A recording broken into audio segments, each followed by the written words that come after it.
Palms get more popular every year, and it's easy to see why. They're hardy, low maintenance, and create a real feature. I'm going to show you how to choose, plant, and look after them at your place. Palms can be planted any time of the year, but to give them the best start, plant them in spring, the start of their growing season.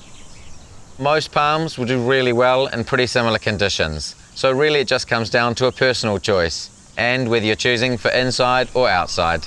The Bangalow palm is fast growing and its fruit attracts birds to the garden. The Queen palm is also fast growing and looks great in pots. For height, the King palm reaches a massive 10 to 12 metres. The Kentia does well indoors or out, but they don't like frost. If cold is an issue, try the Windmill palm, which is extremely hardy. The Sago palm is a stunner, but quite slow growing, and the Nico, our native palm, also slow growing and needs very moist soil, but of course loves the New Zealand conditions. Ultimately, when choosing palms, think about how big they're going to get, how long they're going to take, and whether your location offers up the right conditions. Now I've placed out all my palms. I've got my Queen palm at the back. It's going to help give me some height and help frame the house behind it. It is going to get quite big, so make sure I give it lots of room. I've also got a couple of dwarf date palms. They're going to be our medium-sized palm. And then down the front, a Sago palm, and that's going to stick to about 1 metre by 1 metre. If you are planting any bigger palms or trees near a house, make sure you give it a little bit of room so it doesn't mess with their foundations. Right, we've dug our hole for our Queen palm. It's roughly twice as wide and twice as deep as the base of the pot. We have come across some clay, so we're just going to put some clay breaker around the bottom. Be nice and generous with this. Just work it in a little bit. This is going to help break that down over time. Right, now's a good time to also put in some garden mix. Now we're just going to work that into the edge of the hole. Right, now it's time to cut our bag open and get the palm into the ground.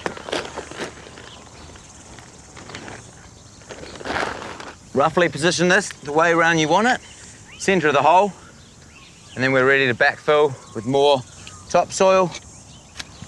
Right, now we're just going to top it off with the rest of the garden mix.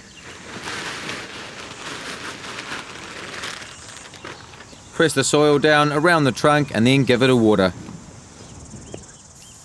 Palms love water while they're getting established, then they're good to go. For your indoor palms, just be careful of stagnant water, which they don't like so much.